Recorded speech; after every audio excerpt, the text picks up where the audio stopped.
of course, podcast and all the ways in which you consume the show. That is always greatly appreciated. And away we go. Now we get into ACC play on the road against Virginia, Florida State. Yeah, you know, Tom, we talked earlier today, you and I did, catching up as we're wont to do on a Monday. And really the start of every day, kind of figure out who's responsible for what and all that good stuff. But that number is not what I thought it would be. I'm kind of surprised by what I'm witnessing with Florida State and Virginia, given the way that Florida State's looked up to this point. I think my guess is they're like, okay, we were impressed. The win over, obviously, Alabama changed our perspective, but you've played two, obviously powder puff teams here the last two games, and we don't know what to expect of you on the road in your ACC opener is what they're telling you. But still, I jumped on it. I'll lay those points, buddy. That's not a lot. Well, I saw it in some places. It opened as much as 9 before it got whittled down to 7.5 or 7 currently. Yeah, I find that curious too. Now, the one thing that I got to go back in time and take a look at for Virginia, they obviously had a ton of injuries at the start of the season that might have hindered them at certain positions. But I'm wondering, did they have 5 injuries to starters on defense? Because I don't know, man. That doesn't look great for them defensively so far. I need to look at the Stanford game. Not that that's going to tell you a world of stuff.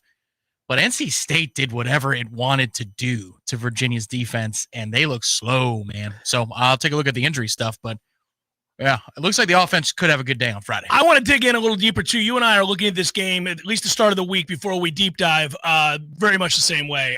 Even if Virginia, whose offense is not terrible, whose quarterback is not terrible, has some success against this Florida State defense, and we'll see, because I really like this Florida State defense right now. Even if they do, I don't know that it's going to be enough that we're going to be looking in, the second half of a 7-point game here. It doesn't seem likely to me. And all right, we'll figure it out. Doesn't really matter the spread. Just go win the game. Although we are looking now at this team kind of through a different prism, and we are looking at matchups, not just this Friday night's matchup, which, again, ACC opener on the road. But now you know. Now you know the time and the stakes. Well, they'll be awfully high regardless. Now, I certainly don't want to see anything disrupt the party that is going to be Florida State-Miami 7:30 kick as announced. And, yeah, you guys didn't need me to say it, but I'll say it for the uninitiated. That is definitely a Cat 5 maintain. It is a world-class Cat 5 maintain. But we are initiated, aren't we, Bruce? I mean, this is honestly, there wouldn't be a game in recent memory that could be as big of a Cat 5 maintain as this, right? You got to go back a long ways to find one that would be anywhere close to what this appears that it's going to be. Yeah. You'll need to hit that siren early and often. Somebody, when I posted that once we saw the time and I said that, it was a Cat 5, somebody said, that begins right now, right? Like starting today? Maybe. I mean, good Lord. It is. Hey, I know. I don't play the games. I don't coach the games. So it's, it doesn't really matter if I'm looking ahead. Doesn't really matter if all I can think about is that matchup and that I'm looking past Virginia. As long as our players and coaches don't, it doesn't matter what me, the talk show host, says about these games or the upcoming Miami game. Doesn't matter if I look past Virginia. People get mad at me as if it does. Oh, don't overlook Virginia. Don't do that. This is not disrespectful to Virginia. This is about the history of Florida State Miami. This is about what Miami currently is, which is very good, and what Florida State looks to be. And, I mean, how do you not start to take that sneak peek? How are you not at least interested in looking around the corner? I mean, what are we supposed to do? Look, Jeff, you need to be responsible for the mesh rail that they run the hell out of on offense. And if you overlook the mesh rail, it is your fault that we don't stop the mesh rail when they got to have it on a third down. All right. I mean, that's on you. I just am like, how can you not already be frothing at the mouth thinking about Florida State, Miami, 7:30 prime time, Bobby Bowden Field, Doak Campbell Stadium, 2 top 10 teams, and a return to the glory that was at one time the best rivalry in all of college football. Okay. I do like that Garnet and Gato writes that I will look past Virginia. What I do doesn't make a hill of beans difference. That's correct. Not in terms of the way that the game goes. It doesn't. Hillbilly Reefer refuses to look past Virginia. Well, you lock it in then. I hope you're busy making plays come Friday night. You go find you an Earth Cam of Charlottesville, okay? And you just stare at that thing all week and report if there are torches. I am excited to watch us on Friday, though. Don't get it mistaken. I do want to see a step up in competition. It's fun. Look, I had a blast on Saturday. I went to the game again and just enjoyed it as a fan. And you kind of look at the fan experience again, and I have a blast when you're winning big and guys are making plays left and right, and you see a competent, more than competent, a buttoned-up team with a lot of athletes and all that stuff. Like when you see all that, it makes you smile. We love watching a lot of points and a lot of distance between us and our opponent. But I did find myself, even before that game kicked off, to be honest with you, kind of ready. I mean, definitely ready to ratchet it back up. East Texas was a lot to take in. I mean, it was what it was. It was. They kicked it off. They played. Yeah, they played the game, and you're trying. You got to be honest with yourself. You're not deriving a lot from it. And then in this game, look, we did get our ask. We did get what we wanted. We had some moments where, because that quarterback is not terrible and can run around and make some plays, and because this was a slight step up in competition, there were a couple things that were, obviously exposed that it allows coaches to coach from, which is great. Coaches want that. They want a lopsided, easy victory. They want to avoid injury, obviously, although we held our breath in this one. You want all of that to be the case, but then you want something to coach off of. And there was enough, whether you want to point out the interception or defense getting exposed on a play or two, you can do that here. You can do that. And that's good. You want both. So you're able to do that. But, I mean, listen, we all know what this was. And Virginia will be decisively better than either of the two teams that we've just played. So you're going to have to go play and be smart and go play a good game. If you do, I think you win, and I think you win handily. But it's big if. It's their first road game. So, yeah, we'll watch that eagerly. And I'm anxious to just play a bunch of teams that are capable of doing something about it if you don't play well. It's going to speed up now. I think our internal football fan clocks as Florida State supporters is going to speed up because you get this game on a Friday, and it'll hit you on Wednesday. You know it's coming, but it'll hit you on Wednesday night when you're going to bed, having dinner, whatever it is, and you say, oh, man, we're playing in 48 hours. We're kicking off. And then once that game's over, win, lose, or draw, let's hope it's a win. It's Miami week no matter what, and that game's going to have tremendous stakes no matter what. And so you will feel that all day Saturday watching the game. You'll get up from the couch, and you'll kind of shuffle nervously. And it's not even a week till game day because we're kicking off at 7:30 p.m. But mark my words, it'll be 3 o'clock. You'll watch a finish of another game and go, ooh, man, that Miami game, I cannot wait. And that's what it's going to be for a week. Then after that's over, the Pitt game right around it. No traps, no falling down because you play just an extremely physical and emotional game. Do not let up. Next thing you know, it's going to be the middle of October. So we've been waiting for it to speed up, but now embrace it because it's going to get real fast real soon here. And hopefully it is a good performance on Friday night. I think we got a real shot to be buttoned up, go on the road, and show that this is not a fluky, specific to Doak Campbell thing. Yeah, I believe that. As we sit here today on a Monday, I feel very, very good about the game. There's no doubt about that. There's a part of me that certainly wishes I was making the trip to go see the game. Now, for good reason, I am not. You and I both have that same reason. We're going to a dear friend's wedding on Saturday, the day after our game. But I like Charlottesville an awful lot.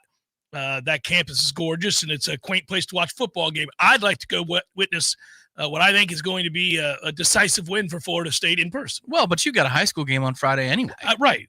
I do. You were two ways. That's right. I was not going to be able to go to this game. You know, a two-way go. You were two-way no.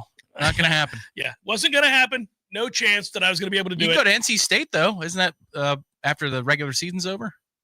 Probably. I got to double check that. It's the Friday before Thanksgiving. You can hit the road for that. Yeah, one. I never do this, by the way, on the show, but I want to give a little shout out to the fine folks at Port St. Joe. I went over there to watch Leon, and Leon won. It was great, and my son had a couple touchdowns. Bryce played great. It was really cool to see that.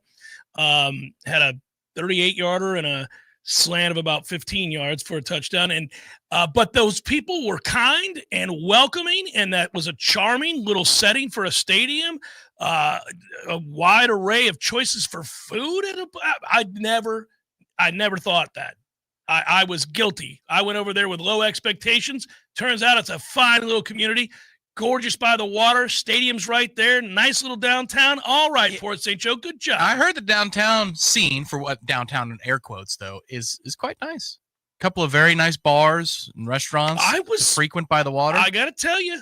Yeah. Okay. So I went over with very low expectations. I was told that when I was at the CP for the meet and greet on Friday. Oh, have you been to Port St. Joe, by the way? It doesn't suck. You would like it, I was told. You would like it. All I'm right. telling you right now on the air that you'd like it. Okay. Yeah, man, it's not bad. Anyhow, I thoroughly enjoyed the trip over there, and it helps that Leon won, so that was cool. Brock writes, I'm absolutely amazed to see how well the schedule has played out so far for FSU this season. Can we go ahead and put Dabo in the tent of suspicion yet? Well, he won't. Thank you, Brock. He won't end up in the tent of suspicion. He's a two-time national champion. He's played for 4 national championships. He's a success no matter how his career ends at Clemson. But I get where you're going. In that situation, if we look around college football right now, and we are getting to a place, now we're far enough into the season where we start to talk about the storylines of college football. Where FSU fits, first and foremost, is what we concern ourselves with. Over the years on the Jeff Cameron Show, we talk about it all, the central theme being Florida State and their role in all of this. But obviously there are other principal players that make up the role and make up the larger conversation. And what's happening at Clemson now is stuff that we have seen happen here, stuff that we've seen happen in other places, and the telltale signs are usually very obvious. When there is a problem and there's decay from within and there is the beginning of a decline, you see all of these kinds of reactions. You see poor play from teams that have good players. Let's start with that. You start with the fact that Clemson has a lot of really good players. They just don't play well together. You watch them right now. That game was decisively in Syracuse's favor. It's not like it was a fluke. It's not like you watched that game and thought, I don't know how the hell they're winning. Syracuse was better than Clemson in this game. And they don't have better players than Clemson. So if you just start with the evidence, you realize they're not playing hard for him. They're not playing well for him. They're not executing. They've got a problem. They've got something in that locker room that has gone awry. And then, of course, his press conference a week ago in which he's basically once again saying, don't you know what I've done for you all? He does this a lot these days. He loves to remind everybody how great he is. And now he's crying after the game. Come on, my man. Did he really? Yeah. No. Yeah. He got choked up. Crocodile tears. Well, that's a ploy. But it's comical is what it is. Yeah. But it's also it's part and parcel to a falling apart that we're witnessing. Well, what if you're one of the players? Usually when the locker rooms have factions and they start to break apart, there is the loyalist faction to the coach. What if you're one of the loyal players in that locker room and you hear, I'll just take it on down the road and win somewhere else? Hey, I'm loyal to you, dude. And you're telling the media you're going to puff your chest out and say, I'll just go win somewhere else. If y'all are done with me, if they're done with me, he did the they thing. They thing is never good. He's within Clemson's 4 walls. Yeah, he drops paid by the university. If they want me to leave, then they can have me leave. Right.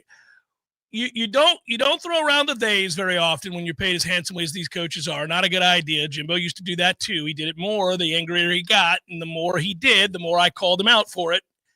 It ain't about they, it's a we, baby, when you're getting paid by the school in the manner that he's getting paid. But there is that.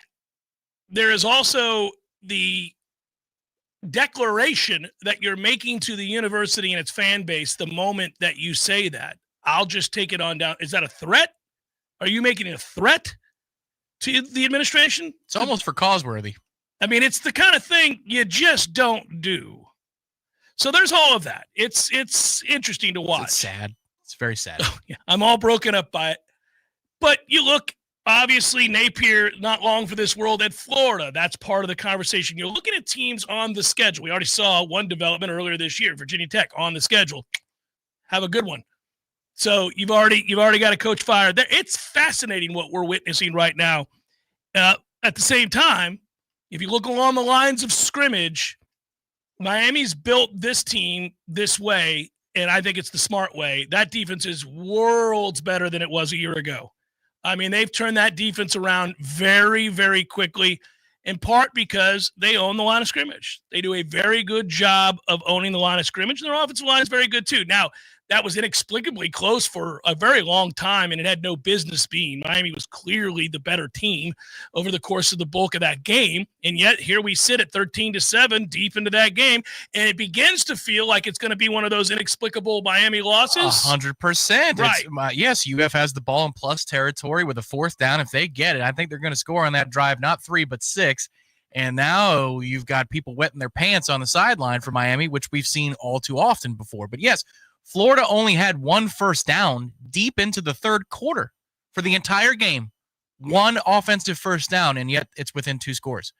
I don't know how the hell that happens. And I think the teach for what you can do against Miami's defense has to be the second half of the Notre Dame game, because they owned it in the first half. I think Notre Dame had an on-field crisis of confidence. They didn't know what they wanted to be on either side of the ball. Well, I think their quarterback situation caused that. Sure, but but their coordinators, the way they were calling their defense, it was all man-to-man, and they're like, oh, no, this ain't going to work. But it took them forever to adjust. And then on offense, they didn't know if they wanted to run the quarterback. They weren't using their stud tailback.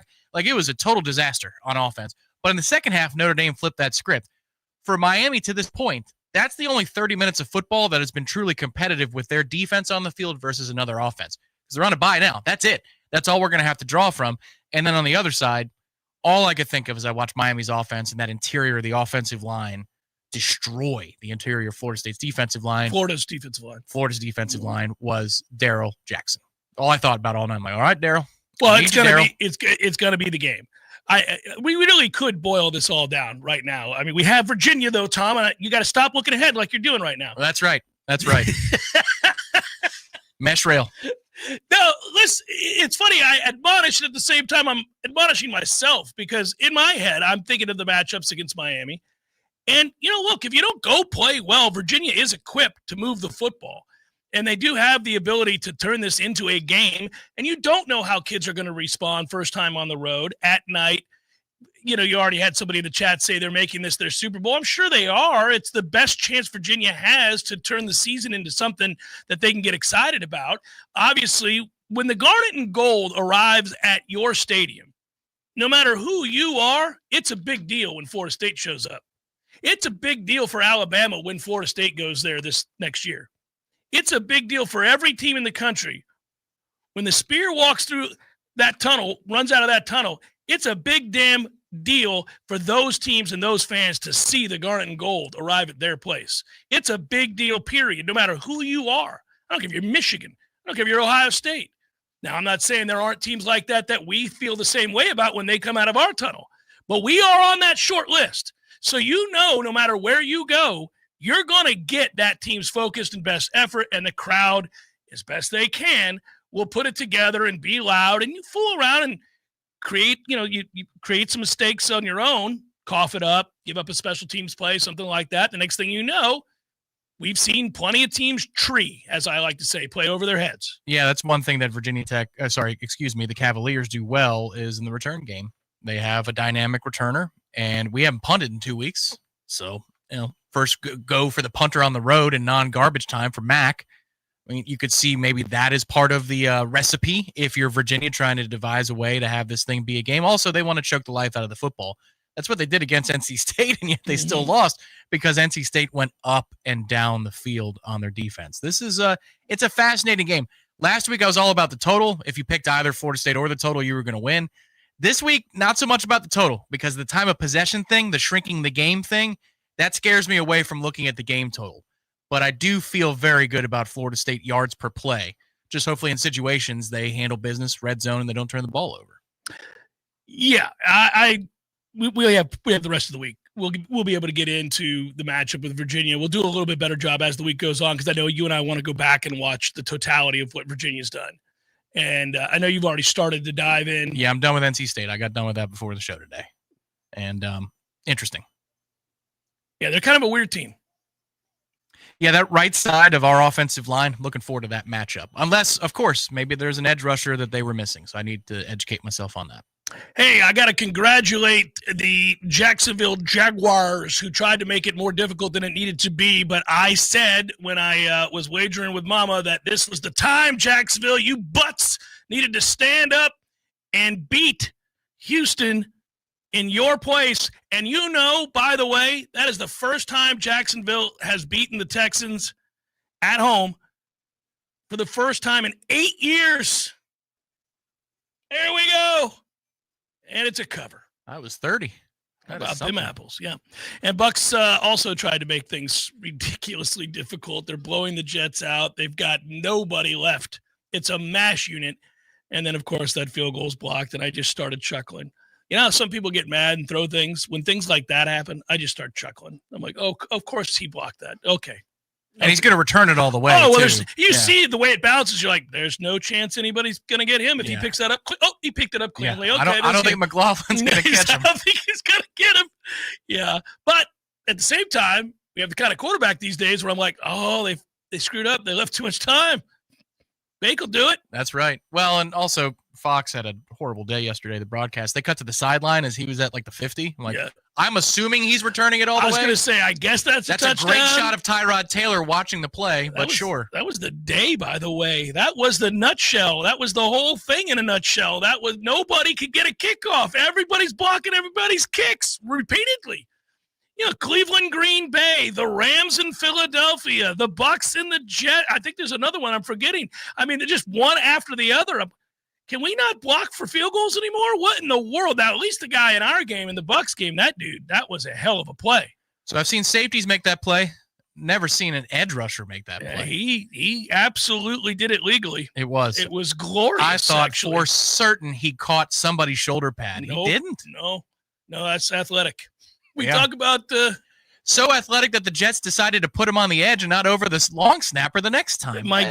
I wonder if they thought, well, they'll surely adjust for this. They'll stand taller just so they catch a cleat. Yeah, I mean, because at that point it's an immediate penalty. It was so clean. Yeah, I got plenty of time to get to the NFL as well. Shannon Young, you guys know our partnership with him and his folks at Cross Country Mortgage, long-standing, in part love to endorse Shannon because he works tirelessly to ensure that his clients will get the best loan options and help you buy your new home. He's smart. He cares. He's been in the business for over 20 years. He's relentless. I know that for a fact. Goal-oriented fellow Noel kicks ass at his job. I like recommending Shannon Young to you guys. 7 states currently: Florida, Georgia, Bama, Tennessee, Texas, and the Carolinas. Better rates, better options, stronger support, faster response. Loansfornoles.com is where you want to go to check out more. Loansfornoles.com. Hey, this is for my homeowner friends out there. You know who you are. When you get your grass cut, you're going to inspect the work, make sure it's good. Get your house painted, check around every corner and edge, make sure that's done right. Get a new roof, get eyes on those shimmering new shingles. Get your septic tank cleaned. Bet you're not popping your head down in there to take a look around. You got to trust it's done right. I'll make it easy. Go see my friend Greg Miller, Miller Septic. They're my guys. I trust them, and you can too. MillerSeptic.com. That's it. That's the commercial. That's the whole thing. Check them out. That's MillerSeptic.com. Let me tell you, as a homeowner, I used to dread every rainstorm. Water would flow around the outside of my home, my yard, and the gutters would clog and overflow.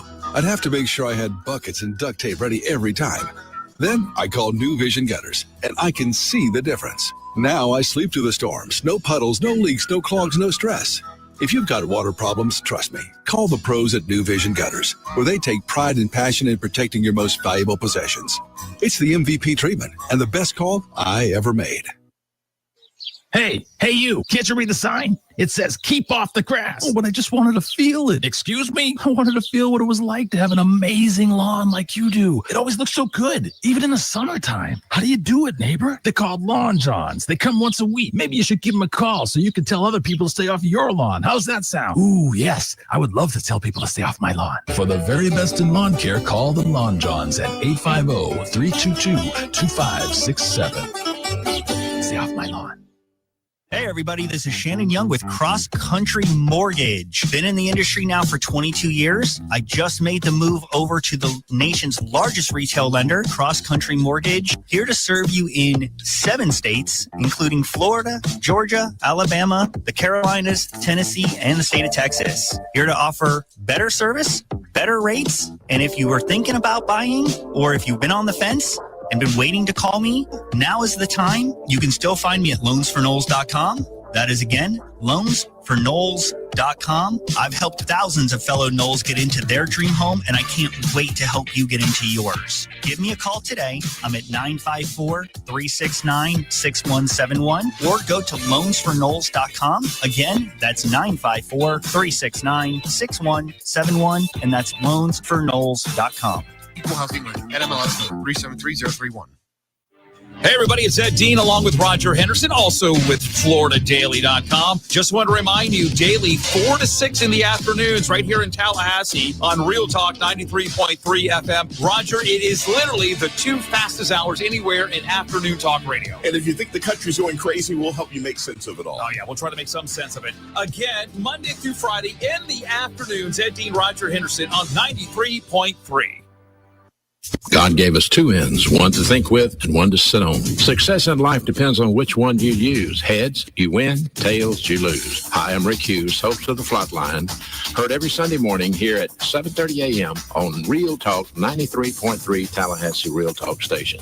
Come join me 30 minutes of motivation, inspiration, and some education as I seek to reveal God's plan by teaching 10 unique problem-solving devices. Every Sunday morning, 7:30 a.m., 93.3 Real Talk Tallahassee.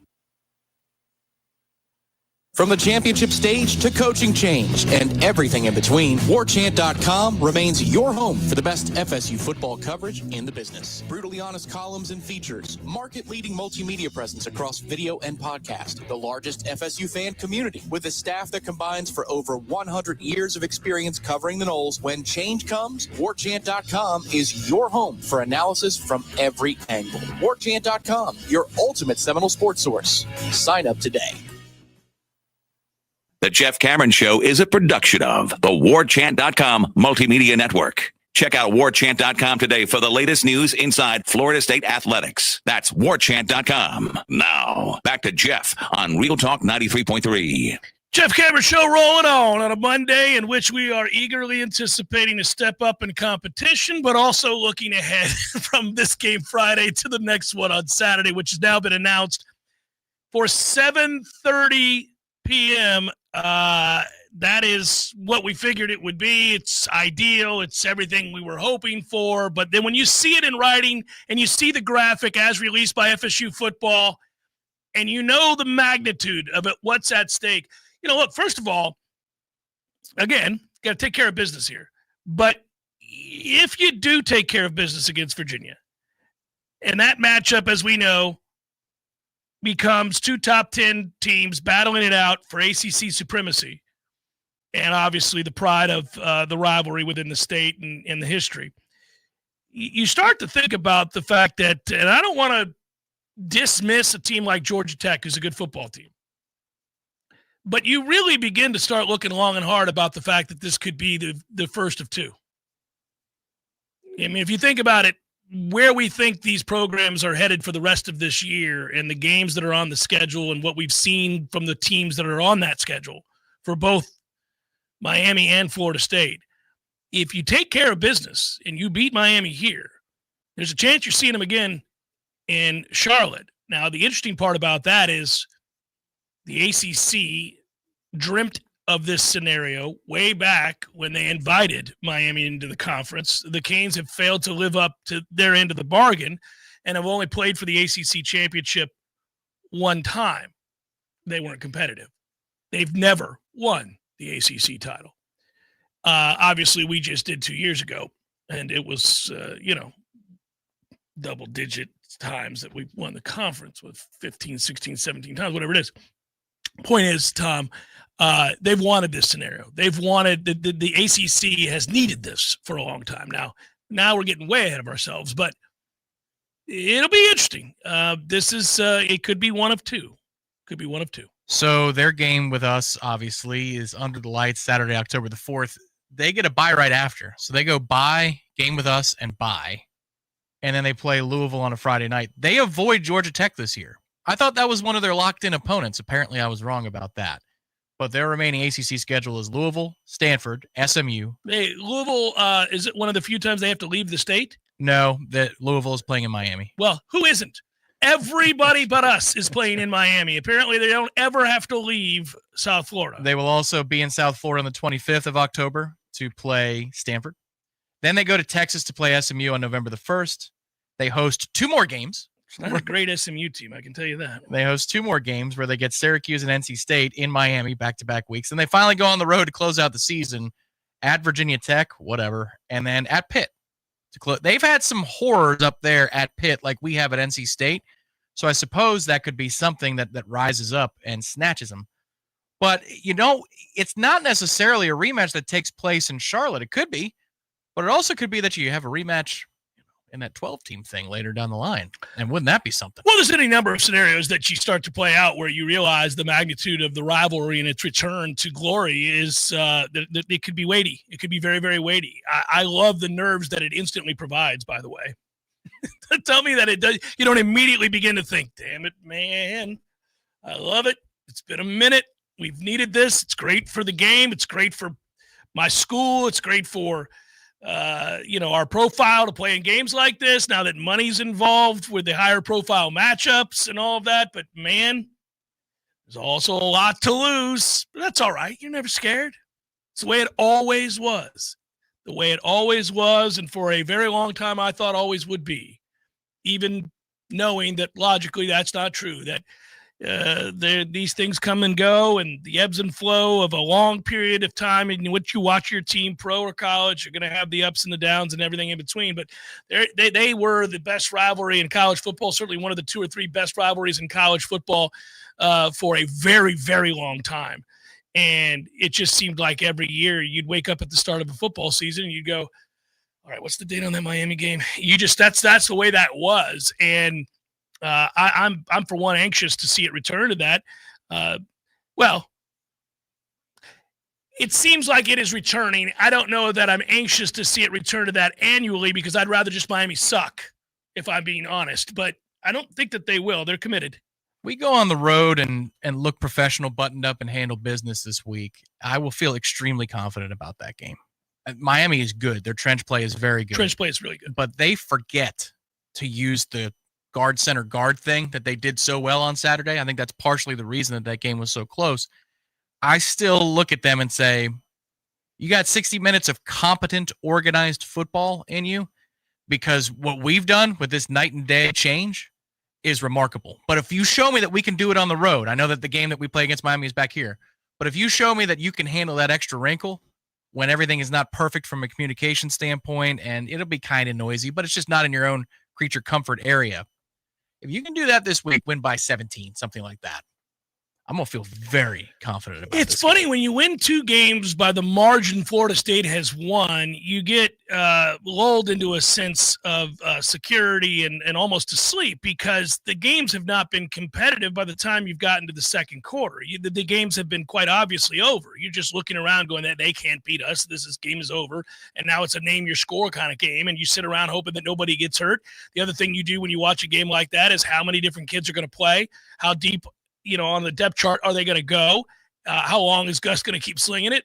You ask yourself these kinds of questions, but you're not really asking football questions as it pertains to real competition and the way that it affects you, both, let's say, big picture, in the eyes of the playoff committee, the results meaning something of significance, what's on the line, game pressure. Like the feel of a game pressure, that's what you're asking about. If you fool around and it's 14-14 in the middle of the third quarter, what's their psyche? They haven't had to play. Hell, they were beating Alabama convincingly in the third quarter at Doak Campbell Stadium. Now it got close, it got interesting, and Alabama continued to fight. The next thing you knew, you screw up the punt situation and all that, and you're starting to wonder now, hey, are we going to let this get away? But really, you forget that for the better part of that game, certainly the meat and potatoes of that game, the middle section of that game, it's all Florida State. Correct. There was that little bit of, oh, wow, we were up big. Now what do we do? Right. Adversity. It's a quick moment. You didn't expect to have that happen. That was not one of those scenarios that you thought you were going to have to handle mentally, but it was 24-17, and Bama did have the ball, and you have to weather that, and that's good. If you told me that there was more game pressure than we would like on Friday night, but you guaranteed me a win, I'd almost be like, yeah, that's fine. Get it out of the way. Get it out of the way, learn that lesson, but I'm not going to tempt fate. Just go ahead and roll their ass. That's fine, too. That 13 team got very used to beating the crap out of people, and I was fine with that. I like that a lot. So would be nice to see that on Friday. But either way, if they look like that they can communicate as well, the defense will be fine because it's actually quieter when they're going to be on the field on the road. But if that offense can handle those communication things and that you don't see those false starts and those shifts and those types of problems, then yeah, buddy, there's a chance here because Miami has played some real teams. They have. But I don't know how real those teams are given where they got them on the schedule. If you had flipped it and Florida was the beginning and Notre Dame was last week, I think you'd get a better sense of what Miami is. But you caught Notre Dame trying to break in new coordinators and a new quarterback. And then Florida, who knows? I mean, that offense is just one of the nation's worst. It's cheeks. Florida's offense is cheeks. What if it was just below average? Who wins that game? I think that's a fair question you could ask. Yeah, you mean if Florida had more than 64 yards passing? If Florida was a decidedly D-plus offense, if they were a D-plus offense, who wins that game? It is weird to watch. I mean, goodness gracious. Because their defense is good. And their defense is a very good defense, I think, in Florida. I think they're about to turn their back on this offense here real soon. They've been screwed by their offense in all three games that they've lost. I mean, if you think about it, they did what they needed to do for the most part against USF. They did the same thing. I mean, again, the road game to LSU, one of the touchdowns that LSU scores en route to 20 points is a pick six. So that's not on the defense. They give up 13 points to LSU's offense. That's crazy. And you lose that game by 10. Hey, you're spoiled. I mean, that's amazing. They won the game. And then, this is a 13-7 game in the second half. If you tell a Florida fan beforehand that you're going to have the ball with a chance to take the lead late in the second half on the road and your defense is only giving up 13 points, you'd be like, all right, I'll take that chance, right? I mean, so you wonder. Got 2 fingers to my eyes, 2 fingers back to the situation in Gainesville, 2 fingers to my eyes, 2 fingers back to the situation Clemson, South Carolina. How can it not be, right? It's a good Monday is what that is. It's fun to see. T-Spark reminds you to prevent leaks before they start.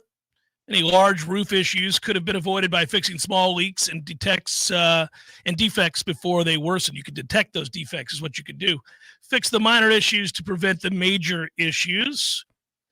Commercial tenant build-outs, if you're looking to open a second store, a new restaurant, commercial space, need commercial renovations to get the space designed the way you need. You can also call T-Spark for that.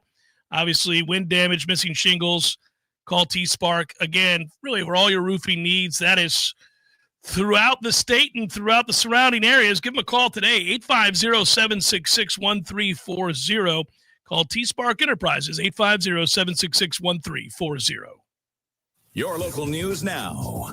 One man is dead following a late night.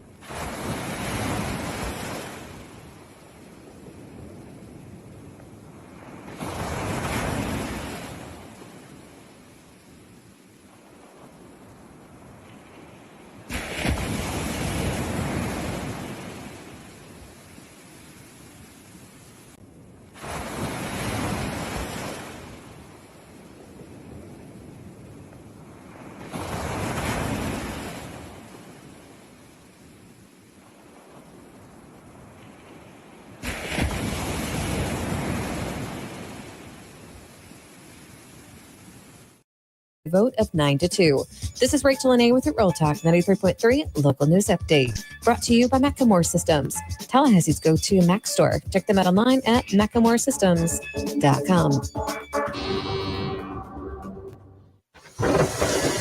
This is meteorologist Paul Trombley with your Real Talk 93.3 weather update. Slight chance of thunderstorms this afternoon. Otherwise, lots of sunshine. Daytime highs approaching 92. Winds out of the east, 5 to 10 miles per hour. Slight chance for storms tonight. Lows level off around 71. Mainly clear skies. Highs around 93 tomorrow. Lots of sunshine. This report is brought to you by the Lawn Johns. For all your landscaping and lawn care needs, visit thelawnjohns.com. Currently, it's 87 degrees. Some men follow the crowd. Others take the long way. The Wayward Way. At thewaywardgent.com, we've curated the gear, gadgets, and grit every respectable man needs, from the fairway to the fire pit. We've identified the top-rated Amazon finds, so you don't have to. No fluff, just the good stuff. Visit thewaywardgent.com for the man who's not afraid to live a little off course. Thewaywardgent.com.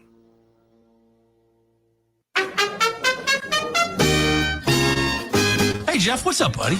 I was just thinking, I never tell you that when you grow up, one of the things that you'll miss are the games that you created with your friends in the neighborhood. Oh, good days. So I would have my buddy come over, and then we'd make up these games that were kind of like a hodgepodge of every game that you've ever played. Kind of like the bikes we built. Correct. Yes.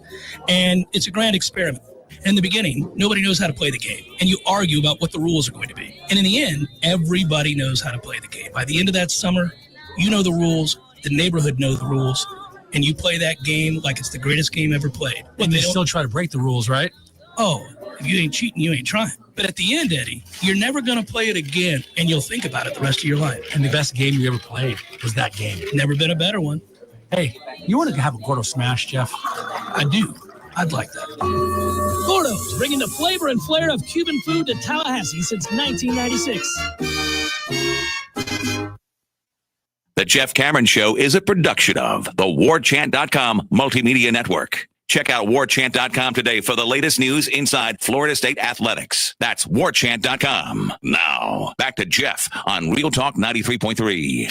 Jacob asks in the chat, and I appreciate the contribution to boot, assuming we take care of Virginia, is this Miami game the biggest game in Doak in the last 25 years? No.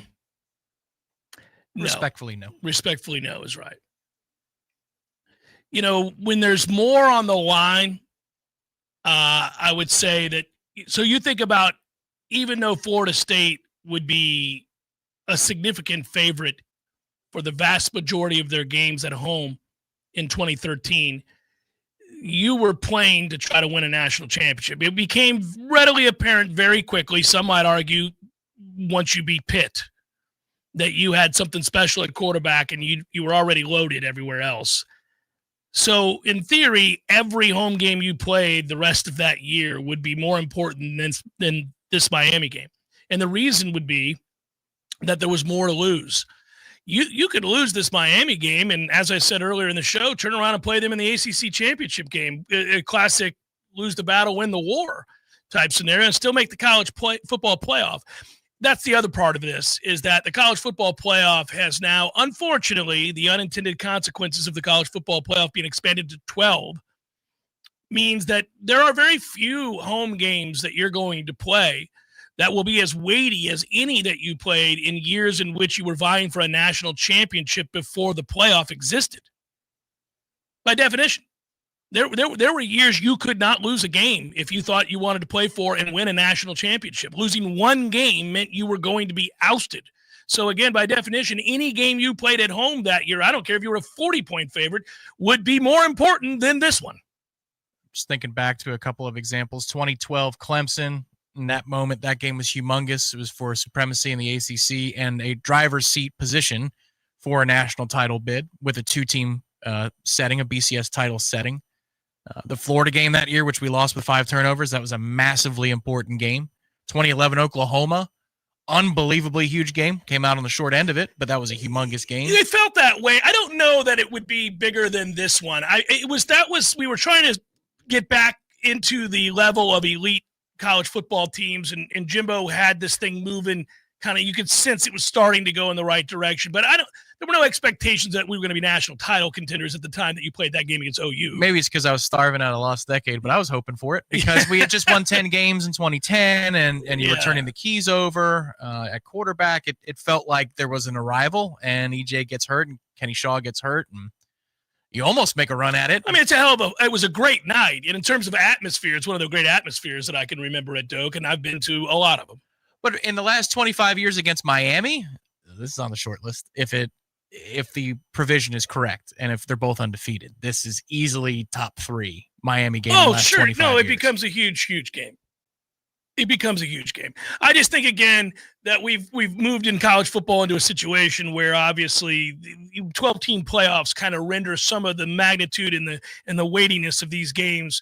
It renders them weakened. Not moot, but weakened.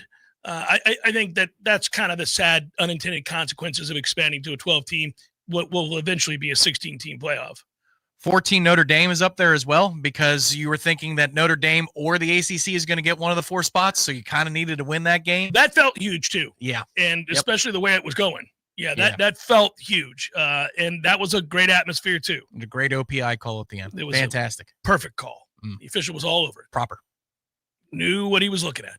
Thank goodness. No, I don't. But it's a big game, and given the feeling that it elicits, it may not be from a ranking standpoint or national championship on the line weightiness. It may not be that sort of a game. We may not have that sort of a game here again for a very long time. Not this early in the regular season, because again, you in the modern era now, you can lose a game like this and you might still be just fine.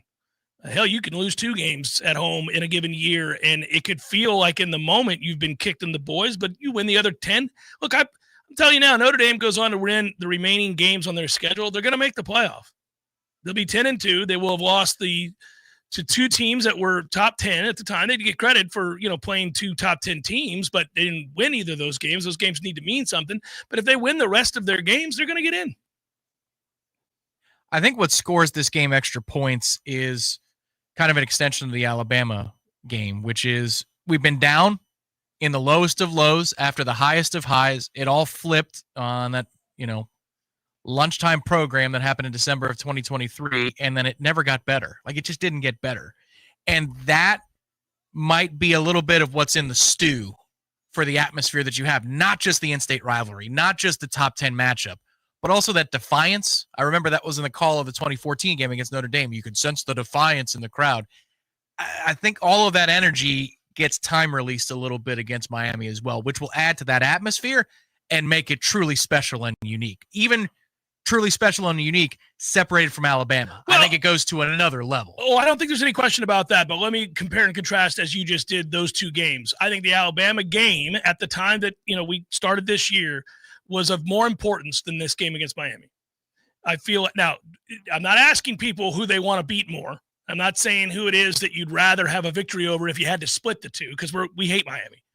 But I'm saying that given what you just described to be true, which was that we had received 1 shot after the next. I mean, basically, you'd gotten kicked to the boys, then the Georgia bowl game down in Miami happens, and then 2-10 happens, and it's just your program has been undercut and belittled, and it was, quite frankly, changing the perception of what people believed Florida State to be right before our very eyes. We were dismissed summarily by most talking heads, and then we confirmed that we should be by going 2-10, which was devastating for all involved. You thought, all right, given the magnitude of the changes, the investments, who was here for that game in terms of the big-time boosters, but also, all the money people, but also the recruits, and the perception of the program flipped on its head just like that because of the way that you handled Alabama. The perception of Alabama being the preeminent college football program in all the land over the last 20 years, coming in here and as a huge favorite got smoked by the same number they were favored by. That was a big deal for Florida State. And I think bigger than the deal that this game will feel like. But I will admit the difference is in terms of atmosphere, there's hate here. I think most people are fairly indifferent. I don't know that they have any longstanding hate. They didn't like the way that Alabama received special treatment by the committee, and we resented Alabama for being the one that benefited by our being snubbed. But there's no longstanding rivalry with Alabama. There's no real hatred there. This is real hatred. There may be a mutual respect between Florida State and Miami, but there is real hate. And you will feel that in the atmosphere on a Saturday night at Doak when that game is played a week from this Saturday. There was also joyful surprise in the atmosphere against Alabama. You wanted to see improvement, and what you got was domination. And so there's this discovery that happens, and you feel that energy in the building. Yeah. And so it's surprise and it's joy.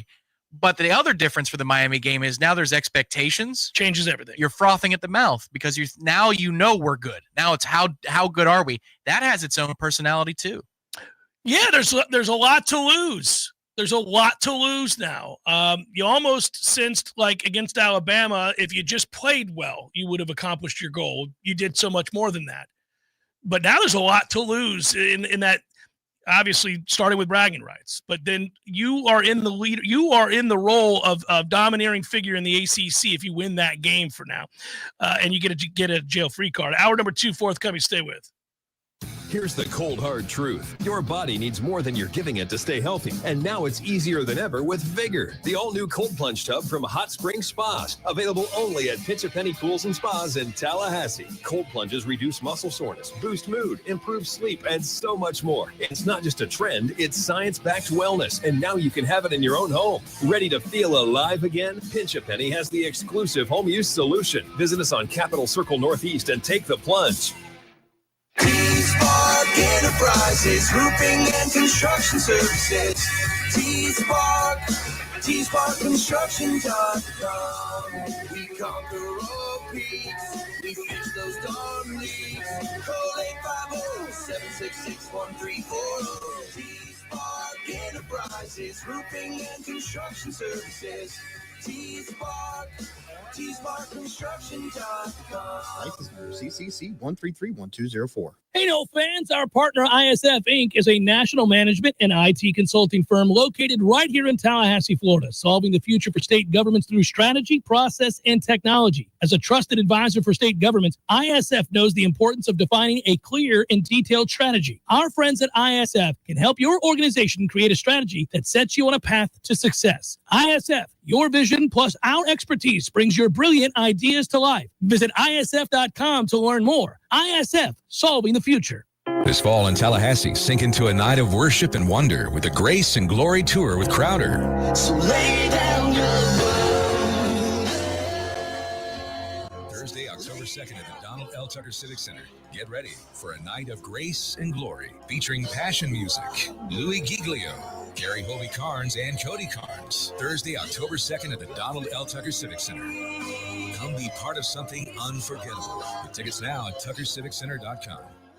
Did you know that the survivability of a metal roof far exceeds that of a traditional shingle roof? At Metal Roofing Sales of Tallahassee, we have a brand new state-of-the-art roll former that produces the highest quality VersaPanel, PVR, and standing seam options. And we will guarantee to match or beat any local competitor's pricing. We're a family-owned business ready to offer you the very best sales and installation service in the area. And don't forget about our veterans and first responders discounts. Call Metal Roofing Sales today at 850-536-9123 or online at metalroofingsales.net.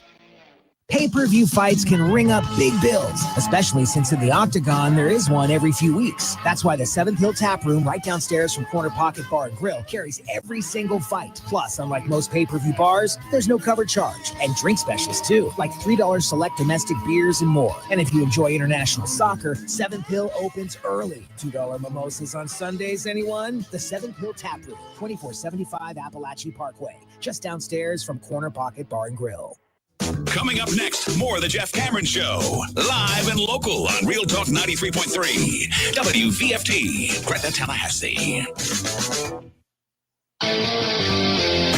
your Sports Flash update on Real Talk 93.3 in Tallahassee. NFL football from Sunday. The Jacksonville Jaguars get a win against the Houston Texans, 17-10. Trevor Lawrence threw for 222 yards. He had a big pass to Brian Thomas Jr. late, and then Travis Etienne was able to score late to give the Jaguars the victory.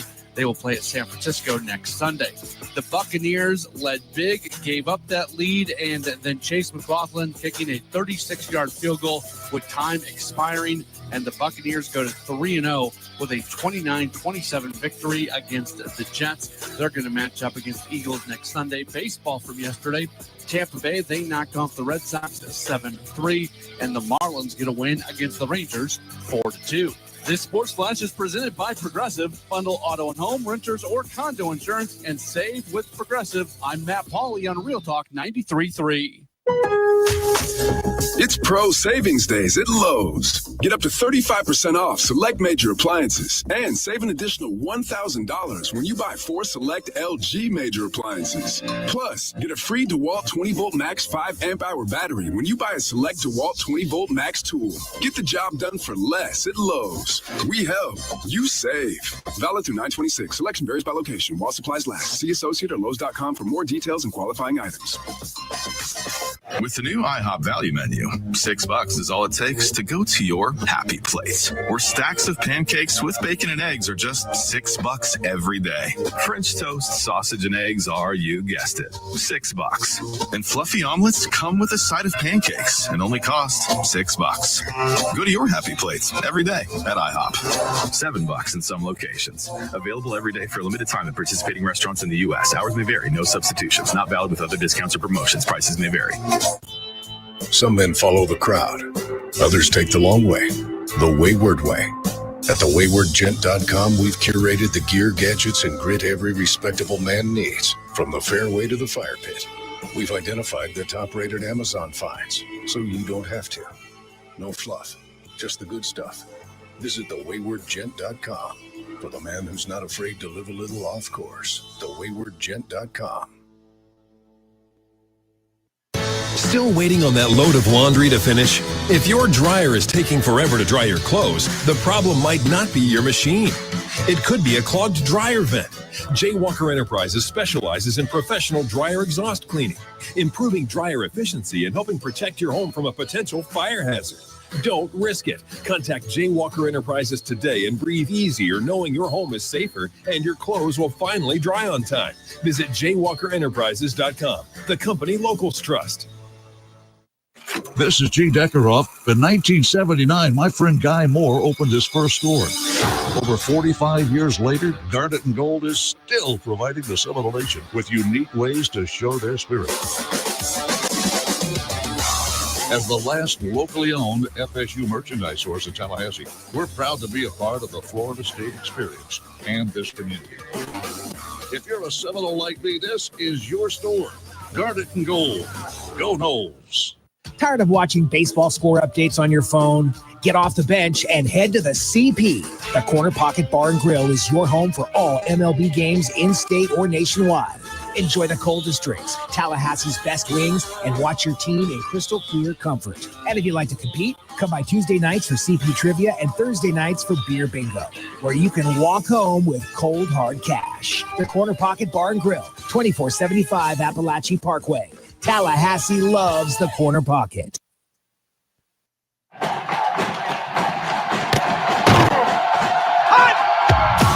Broadcasting live from Florida's capital city, this is the Jeff Cameron Show, brought to you by Orange Theory Fitness on Real Talk 93.3. Now, stop what you're doing and listen closely. It's time for the Jeff Cameron Show in 5, 4, 3, 2, 1.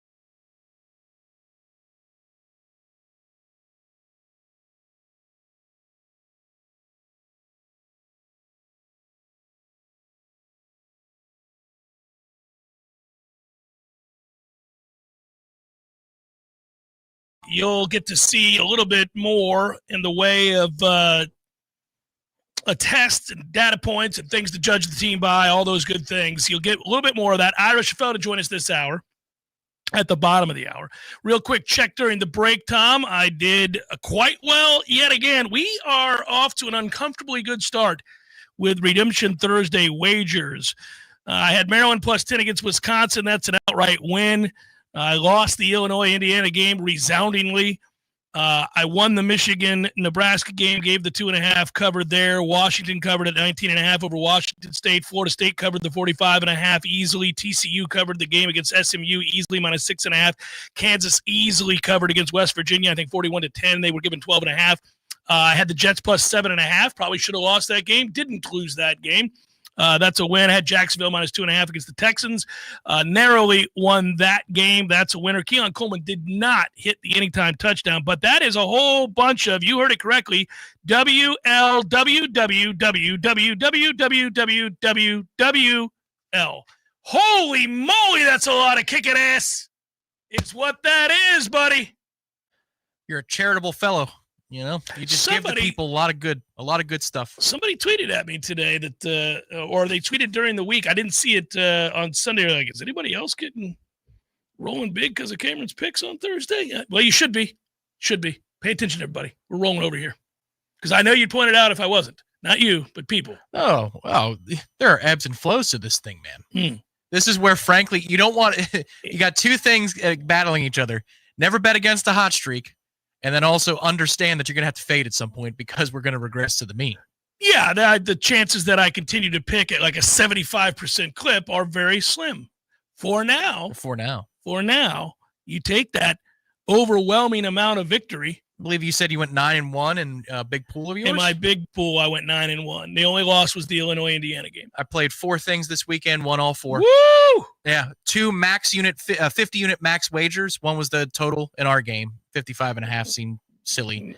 And then the total in the Vikings and Bengals game. I played that big too. And Minnesota basically did it by itself. They had to because that got ugly in a hurry, and then there was a lot of quit going on there. Thank you, Vikings. How about that? Lions and Ravens tonight.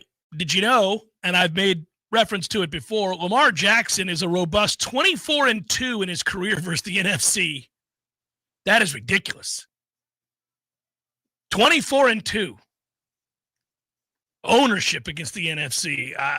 And I like the Ravens tonight over the Lions, but that's not fair competition. That's the NFC. That's crazy. I would say that what else have we learned? Well, anybody who needs fantasy advice, here you go. If you have a quarterback, running back, or wide receiver facing the Dallas Cowboys, play them always. That Cowboys defense is gigantic booty. It is unbelievable to look at that Cowboys defense. They can't cover anybody. But, you know, they're equal opportunities. They'll give up the run, too. Whatever you need, they've got you covered.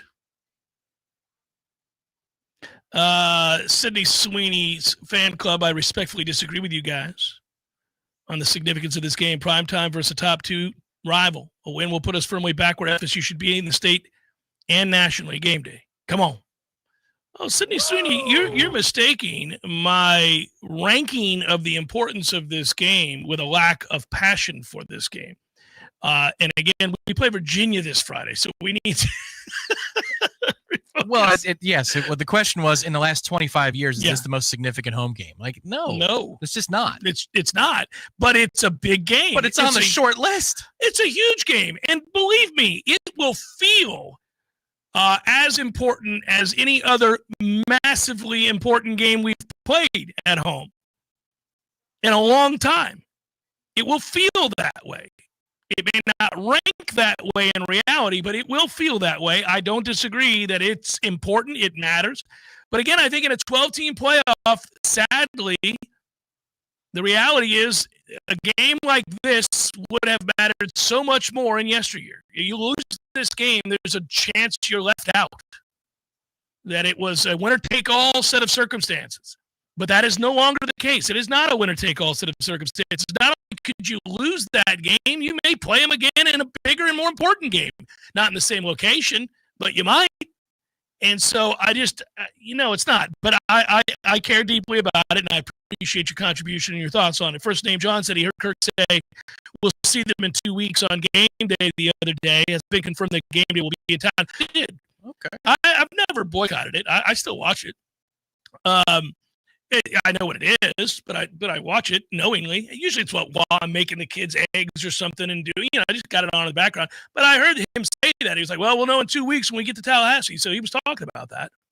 It has not been confirmed to this point, but it also could be that he knew that it was the 7:30 game, which was announced today, that he's going to be on the call in Tallahassee. So he could have been speaking with the Royal Way. But, I mean, they're the leader in the clubhouse far and away for game day to be here. Yeah, I don't know how you would turn that down. Agreed. And again, personally, not a fan of the program, but it puts more eyeballs in Tallahassee, which gets you higher ratings, which makes you more money. It now matters to the dollar and the cent. So if you can get game day, it means more money for the university. Fantastic. Go as for it. much publicity as possible. And look, there will be a lot and the snub and the influence they had on the committee. On that very set, they talked about the exact scenario weeks before it happened. Right. Before Jordan was hurt. See, so the point is that even though people will say to Florida State fans, well, I mean, they didn't vote you out. They certainly helped pave the way for the committee to do so with the propaganda. Robert writes, what grade are we giving the secondary through 3 games and Miami teams with their strong quarterback play? I really think it's very difficult to give a grade to the secondary for these last 2 games. Rotating a lot of bodies. Yeah, rotating so many people. You had, yeah. I mean, that's you hit the nail on the head, Tom. That's where I was leaning. That's where I was going with this. I mean, you're not playing your starters for a good chunk of these games. Personally, B+ for me. Yeah. The thing I really liked was specifically, it wasn't just the first drive against Alabama, but how many times was Ty Simpson looking down the field and he had to break the pocket and run? What does it tell you? They're covering well. Oh, of course. Now, there were other times where you had to grab a hip, make sure that you take a 15-yard penalty instead of a coverage bust. There's also a couple of times that we had some coverage breakdowns. Still way above average. The game is designed for the offense to score these days, especially if you're a member of the secondary. I go B+. Play zone, not man against Virginia. I haven't looked at Miami yet, but Virginia loves running crossers. If you play man coverage, you're right, you're playing into their hands. We don't play man anymore. If this was Adam Fuller, I'd be a little worried about the linebackers passing things off with the slot corners, passing things off with the safeties as they're running mesh and things like that. If this were Adam Fuller, I'd be worried about a lot of things already anyhow. But yes. Get up, rally, and tackle. That's it. As far as they're 2 different teams and they play the game 2 different ways. So, I mean, here's the whole thing with Miami. You have got to get pressure on Carson. If he's allowed to stand in a clean pocket, he will pick you apart. Typically. Now he doesn't have elite wide receivers to throw to. They're taking a step back at wide receiver this year, but their lines of scrimmage do a good job of protecting him. Their lines of scrimmage do a good job, period. Like the defensive line has been very, very good for Miami. And then the offensive line has, for the most part, in these big moments, kept him upright. And they had 2 guys nearly rush for over 100 yards in this game. One did. Well, I think a lot of this stuff with them for Miami is going to be timing based. His arm looked a little bit weaker on Saturday, Beck's, than it did in the first game against Notre Dame. That arm was live against Notre Dame. This Saturday, I don't know. So I feel like there's a little bit more timing that needs to happen. Throwing to a spot, looking pre-snap at a coverage, and then letting your guys' speed adjust to go and get the ball. I think that's what they're going to have to do at Miami, but we'll see. We'll see. The Virginia test, first of all, I think is about just don't run a whole lot of man, and I think you can keep things in front of you. It'll be exciting, and we'll have a lot of time to really dive into what Miami has done well, areas of strength. There's a lot of them. Areas of weakness, there are some. Same goes for us. So we'll do the same. And we'll have an opportunity to kind of, at this point, I do think that what we are on offense. Defensively, I continue to get excited about the possibilities. I mean, they've been very, very, very good, obviously, in all 3 games. But golly, are they diversified? So one guy that I love to watch this weekend, it was fits and starts with the rotations, but Jabril Rawls played like an angry man on Saturday. He got downhill. He was around the football. I know he was banged up. He wasn't available in the previous game. It was good to see him back out there. That type of effort, the type of effort you saw from Jerrion Jones in 2023, where you get downhill and you make the play in space, I think that's going to be necessary, because the other thing Virginia does is they'll count pre-snap and then they'll throw little bubbles, quick screens, little flares, things like that with blockers set up, because it's 3-on-2 or 2 blockers for 2 defenders. That kind of thing we're probably going to be tested with on Friday night, which is, can you be more physical, shed that block, and either force the guy back into the flow of the defense or make the play on your own? I think that's what we're going to be tested with a little bit more than some of the other concepts that Virginia runs. So hopefully the secondary is ready to go and they can tackle in space on Friday. The approach to, your pocket passer as opposed to this kid, very different. And so I've saw a few people clamoring for a better pass rush, and an elevated pass rush. I don't think that's necessary against Virginia.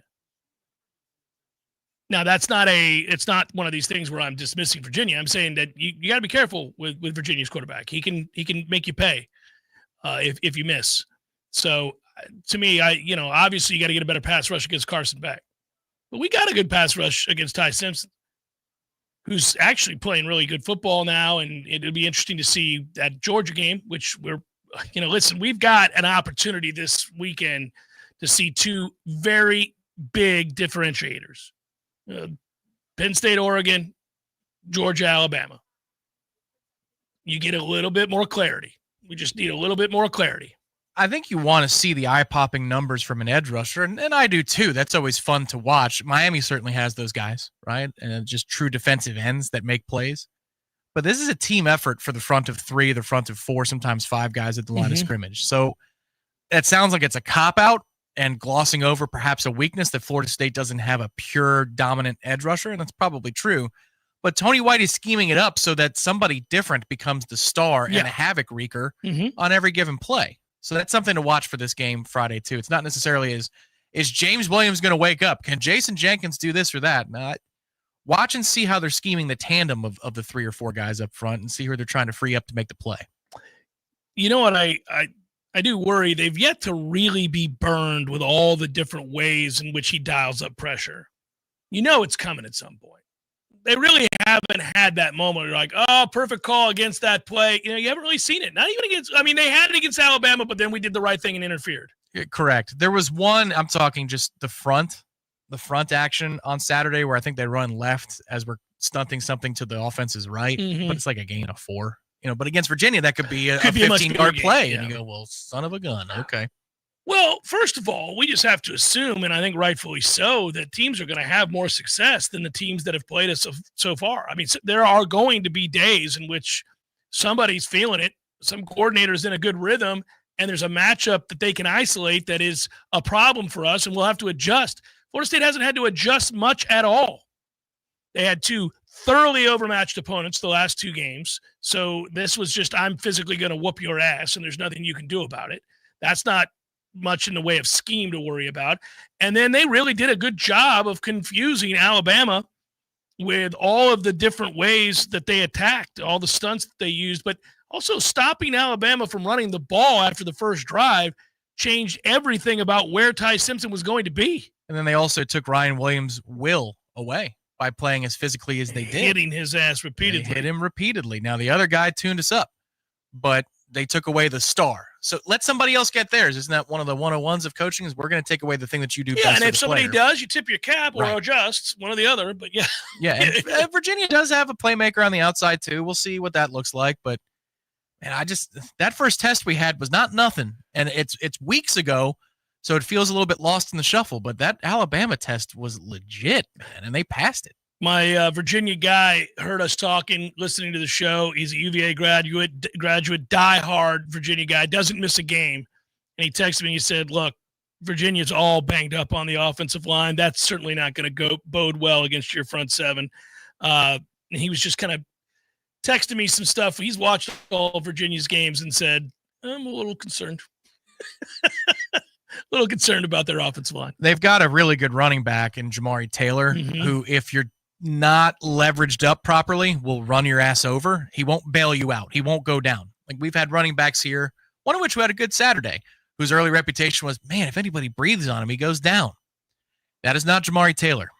He's a really good back, but if the O-line's banged up, then you stop him before his momentum gets going. Really quickly, we need to do something here. You can cue it up if you'd like, Tom. We got to get to our Above and Beyond Player of the Week. I'm going to let you lead because I'm not sure which direction I want to go as of right now, but I also want to tell you about some properties, so cue it up, sir. Above and Beyond. Above and Beyond. Above and Beyond. Above and Beyond. Give them a call today, 727-253-5995, or go online, more importantly, I think, aboveandbeyondvr.com. That's aboveandbeyondvr.com. Go look at those properties, downtown Dunedin, Sleeps 12. You can get that sucker. That's a big old property there. You got the Coastal Bliss at Brightwater. That's Clearwater Beach luxury, big time. They got the townhome with a game room and a boat slip to boot. Forget about it. We stayed there, Tom. It was awesome. And you're saving a lot of money if you use promo code JCS. You can also, what's the one, Tom, that we just talked about? I think we got a couple of responses to that one where you got the whole family hanging out and there's like 12 people, 14 people can be there. It's over 20. I think it's 24 people, wow. 26 maybe. And this is in Dunedin where they have a group. This is really cool. They have a group come from Philadelphia, a group come for the Blue Jays as well. And they block out times during spring training where they can all go to the spring training games together as a family. And that is in all those tiny homes and / bungalow style living where you've got 26 people can take over essentially a compound, which is walking distance from downtown Dunedin and all the breweries, walking distance from the water. You're damn right it is. 15 minutes from the beach, but then also near the ballparks. And if there's live shows that you want to go see, it's got laundry room on site. It's got the Pinellas Trail, which I used to skate on and run on. I know you did too. It's a great setup. So, again, the rates are fantastic. 3 nights, you could stay on the beach for under $1,800 total. And if you want to go down 2 or 3 couples together, you stay in the place that we stayed in March.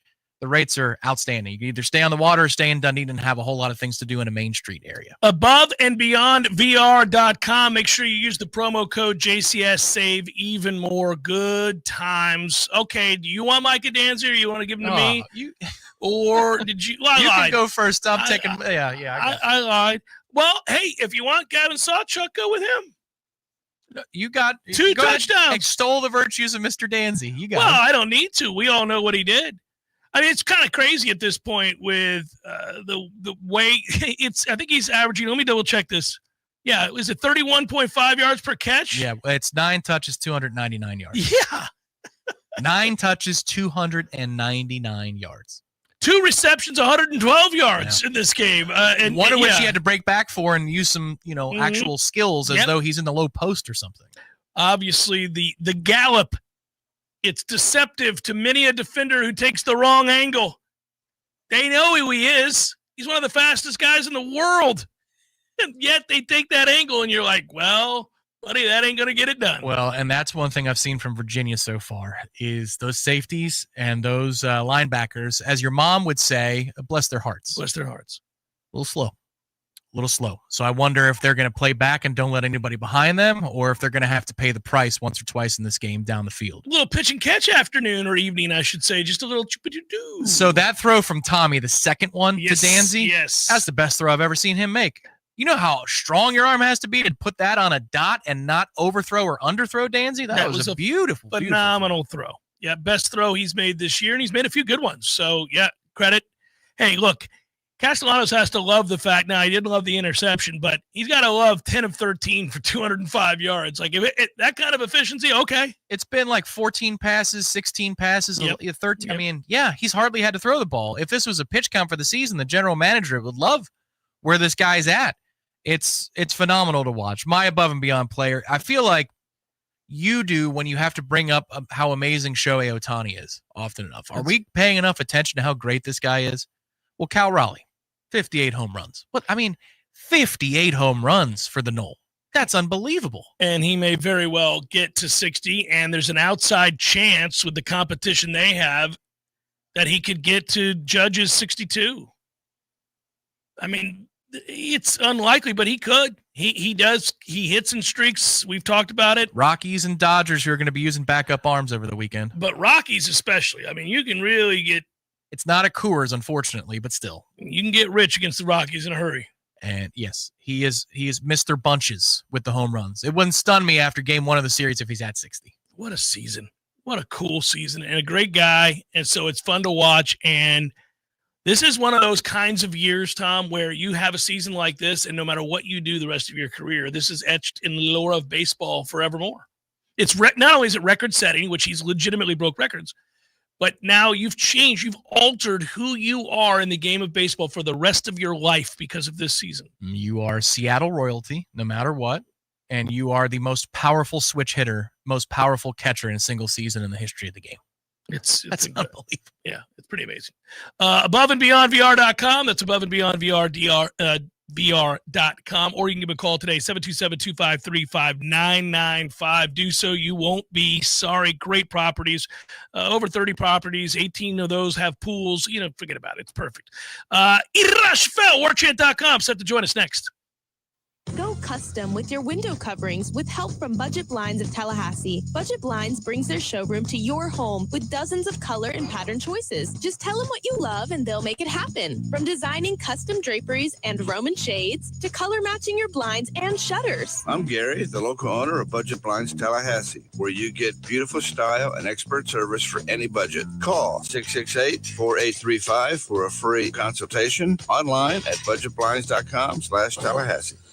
Hey everybody, this is Shannon Young with Cross Country Mortgage. Been in the industry now for 22 years. I just made the move over to the nation's largest retail lender, Cross Country Mortgage, here to serve you in 7 states, including Florida, Georgia, Alabama, the Carolinas, Tennessee, and the state of Texas. Here to offer better service, better rates, and if you were thinking about buying or if you've been on the fence and been waiting to call me, now is the time. You can still find me at loansforknowles.com. That is, again, loansforknowles.com. I've helped thousands of fellow Knowles get into their dream home, and I can't wait to help you get into yours. Give me a call today. I'm at 954-369-6171, or go to loansforknowles.com. Again, that's 954-369-6171, and that's loansforknowles.com. Equal housing lender. NMLS number 373031. When you need the plumber quick, how long is an acceptable time to wait? Hey guys, we really need you over here. My toddler just flushed a whole bunch of toys down the toilet and everything, and I mean everything, is backing up. 2 hours? Hey guys, just checking in. The water has reached the hallway now and it's getting pretty deep. Can you get here anytime soon? 4 hours? Hey guys, can you please hurry? Now my wiener dog is doing the backstroke over here and they're not known to be strong swimmers. Hey honey, grab his life jacket. 8 hours? Oh, so now you're here. At M&L Plumbing, you'll never have to wait long for quality, dependable service right when you need it. Our qualified technicians aim to achieve 100% customer satisfaction. And now M&L Plumbing can also be your go-to for all septic tank pump-out services. So the next time you need plumbing work or repairs, think of the name M&L Plumbing. Your local plumbing experts, commercial or residential. Give us a call, 850-575-9393, or online at mnlplumbing.com. M&L Plumbing, for all of your plumbing needs. T-Spark Enterprises, roofing and construction services. T-Spark Construction.com. We conquer all peaks. We fix those dark leaks. Call 850-766-1340. T-Spark Enterprises, roofing and construction services. T-Spark Construction.com. License number CCC 1331204. Games for Less, Tallahassee's largest selection of new and used games, as well as new and used consoles like Nintendo, Super Nintendo, Atari 2600, PS4, and PS5. You name it. Locally owned and operated since 1994, trade-ins are not only welcome, but Games for Less pays more for your trade-ins than the big chain stores. That's not all. Games for Less now buys and sells new and used vinyl records to boot. George loves the Beatles, by the way. Reserve all the new releases today at Games for Less, conveniently located in the Walmart Supercenter Plaza on Appalachia Parkway. From the championship stage to coaching change and everything in between, Warchant.com remains your home for the best FSU football coverage in the business. Brutally honest columns and features, market-leading multimedia presence across video and podcast, the largest FSU fan community with a staff that combines for over 100 years of experience covering the Noles. When change comes, Warchant.com is your home for analysis from every angle. Warchant.com, your ultimate Seminole sports source. Sign up today. The Cameron Show is a production of the Warchant.com Multimedia Network. Check out Warchant.com today for the latest news inside Florida State athletics. That's Warchant.com. Now, back to Jeff on Real Talk 93.3. Let's do this. As we're wont to do, we bring in my buddy, cohort, Irashfel, Warchant.com on every Monday's JCS, and today's no different. What's happening, brother? How are you? I'm great, Jeff. How are you? I'm well, sir. I'm well. Well, we got the good news today. I think everybody was just kind of holding their breath to make sure that Castellanos was healthy, and he is. That's good news. It sounds like the team as a whole is getting healthier and healthier, and we're moving towards a place where they're going to have their full allotment of players as they get ready to go to Virginia. Obviously, that's the first bit of good news. Anything from Saturday's game that stood out to you beyond the fact that it was another lopsided affair against an outmatched opponent? Yeah, I mean, that's all you can really take out of it. But, again, they're taking care of business. The only thing you can do is do dispatch of them quickly, which is what they've done. I mean, with 35 points right away, really just kind of took control of that game, which was exactly what you want to see. So there's not a whole lot we've learned from them in terms of, how good they are, except for it seems like every week there's some new weapons that emerge.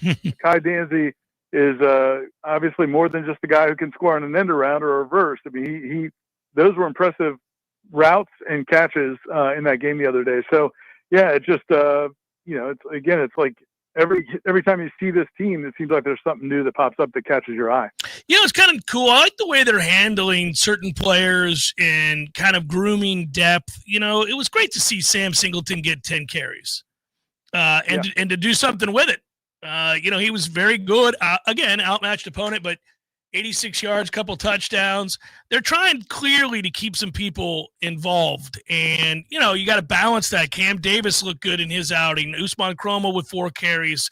Lucas got a couple carries. We're seeing them try to incorporate a ton in this roster and try to develop a little bit more depth in certain spots. It was good to see Luane McCoy back out there. I think just a couple of catches, but still, that's an area I think we both want to see them continue to groom and get deeper. Yeah, because it's not just about keeping guys happy. I mean, sometimes we think about that, but I also think it's about, you don't know what's going to happen over the course of a season when you might need to call upon somebody. And Cam Davis is a guy who, I'd start with him. I mean, he has not proven to be what everybody thought he was going to be coming out of high school yet. But I thought that was as close as it's been. I thought he looked pretty good. And as you said, Singleton, when he gets opportunities, he seems to make some plays. And then, this receiving core, coming into the season, especially when Luane McCoy was still out, you started thinking, well, they only have 3 receivers, and right. And that's not ideal. I mean, I think they like those 3 receivers, but you'd like to have some more. Certainly, you may need them. And Squirrel White went through pregame warm-ups on Saturday. I think he probably could have played if they needed him to, but it was good to give, Mekhi Danzy a look, and he obviously showed out. So, now you may say, all right, well, maybe they've got 5 or 6 receivers, and now Randy Pittman's coming back. That was, I think they handled that really, really well. I think what Randy had, minor procedure, if they had done it in preseason camp, he would have missed the Alabama game. They got him through that game, and then were able to do it, missed these 2 tune-ups, and now he'll be back for Virginia. That's just perfectly executed in terms of a rehab plan. And, I think they're going to be very close to full speed when they go into this game against Virginia. It's a good point that you make about Pittman, because if you think about it, he was kind of the tone setter for that football team in that football game that was of vital importance, and they knew they needed that. So to get him through it and then to get him fixed and have him come back in time, I know a lot of us care, obviously, a great deal about this Virginia game, but we are all looking at the Miami game, which today was announced at 7:30 at night. Can you envision that? This is going to be old school, Ira. This goes way back to a time and a place that really we haven't been fortunate enough to talk a lot about together over the years, because Miami's just kind of sucked. And they've sucked for a very long time until recently. And so now we get a chance to go back to the 90s a little bit and walk into that stadium for a night game against the Canes when it comes. I don't want to overlook Virginia, but I know this fan base is thinking an awful lot about that Miami game. I mean, yeah, man, Florida State just needs to take care of business. This will be a game. They have to play well to win this game. It's going to be their first game on the road. And Virginia, I mean, it's only about a touchdown point spread. It'll be a competitive football game. But you just hope they take care of business because, to your point, it's not just that these are two, potentially really good to great college football teams, which I think they are. But I also think, man, you got Mario Cristobal coaching that team, so they're going to have a little bit of juice. He brings that, he brings the intensity, the mindset. He's not a great coach. Nobody's trying to convince you of that. But he will get those guys fired up. He's going to be breathing fire about the 90s and what it was like when he was a player, and they're going to have Michael Irvin and all those guys with them. And on Florida State's side, Mike Norvell gets into these games, and this coaching staff, Tony White and Terrence Knight and these guys are they're competitive dudes. Like, it's not going to be like, I don't know, when Willie Taggart was the head coach, was it Manny? Like, who, it's not going to be like a couple of, just kind of like chill coaches. I mean, these dudes are going to get after it. These teams are going to get after it, man. It's going to be awesome. So what do you expect Friday night against Virginia? I was surprised, Ira, when you just alluded to the point spread. And I understand that Virginia is 3-1. They have one narrow loss on the road to NC State, 35-31. But I look at Virginia's team, and they're a little hobbled on the offensive line. They haven't had a stretch of great play against real stiff competition. Their 3 wins are against Coastal Carolina, William and Mary, and Stanford.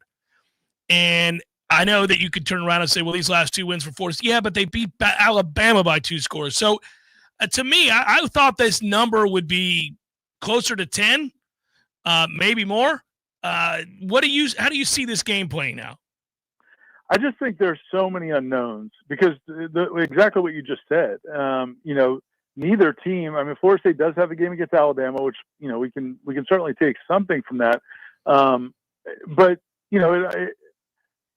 again, I think you can make the argument that Alabama was not prepared for that game, mentally, emotionally, whatever it was, that they did not even look good. It wasn't like you beat an Alabama team that looked good.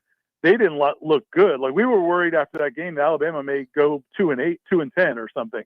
That hasn't happened. They're better than they've showed.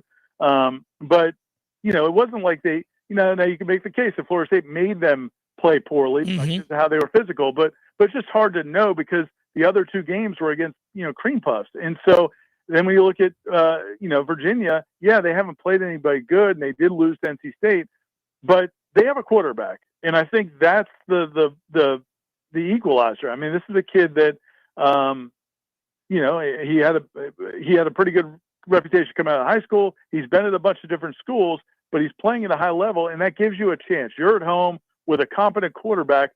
I think that makes it a challenge. It could be a really good game. So I think Florida State's a much better team as long as they play well offensively in terms of not turning the ball over, not making big mistakes, not pre-snap penalties, all that. I think if Florida State plays pretty well, they're going to win that game. But they do have to play pretty well. Like, they can't just go out there and go through the motions and beat that team. Is there one facet of Florida State's team through 3 games that you've watched that you think, you may not know just yet what they are, but you might have a concern, or is that just not something that's been exposed yet? Not really, man. Honestly, I mean, I think offensively, I think that Tommy obviously I think is a good college quarterback. He's going to be good for them. He fits in the system. I think the playmakers have emerged. The offensive line's played well, and then defensively, you still want to see a little bit more. I didn't love what we saw from the secondary, especially on Saturday. So you'd like to see them make more plays against good receivers. Like, that's a question. In the Alabama game, Simpson just never looked comfortable, and there were a few times that there were receivers that he could have hit and he didn't make the throws. And if the pass rush doesn't get home, or if the quarterback rolls out, or he gets some extra protection, and he makes those throws, now how do you handle that? So that's probably the one thing I would say. That would probably be the one thing. Pass defense, I don't know that we've seen them tested by a good quarterback and good receivers. And we may see that on Friday night. I don't know why you would, but any Don Julio tonight on the Smash? Oh, I don't think so, buddy. I don't think so. Maybe, unless Tom talks me into it. I think we're good. I think we're good this week. I thought you might do it to celebrate the merciful end of baseball. Hey, I had a friend who's a Yankees fan text me over the weekend. I was like, you know what? Are they still playing? I'm not sure. Well, I wasn't aware. Your season, against expectations, your season is bitterly disappointing, but it is still better at 73 and 83 than my Pittsburgh Pirates at 67 and 89. So I'll toast for you later in the week. Brother, be good. I'll talk to you later. All right, Jeff. See you, man. Take care. Ira Chaffel, the Smash tonight with T. Lizzie. And Ira Chaffel, they won't talk baseball. They'll be talking about this football team. We'll take a pass on that. Yeah, we're just not going to talk baseball. I defer. Yeah, I was double checking during our conversation that the Orioles are in dead last in the East. It's a toughie. The Pirates are in dead last as well in the Central. And by a good bit. We're not in dead last, No. but we feel like we're kind of in dead last after how good April and May were. Kind of have been since that point. Been holding on for dear life for a long time. I'd wager that you guys have a better record since June 1st instead of the Orioles have a better record since June 1st. Maybe. We've nosedived in the last month of the season, though. And we simply cannot play on the road. I mean, I think the Pirates are something like 30-something games below 500 on the road. It's like, you get us on the road, forget about it. You do have the tiebreaker over us, though. We do. Yeah. A resounding tiebreaker. Yes, indeed. Chef Cameron Show 93.3 Real Talk Radio, Warchant TV. Your local news now. 2 teenagers were killed and others were injured.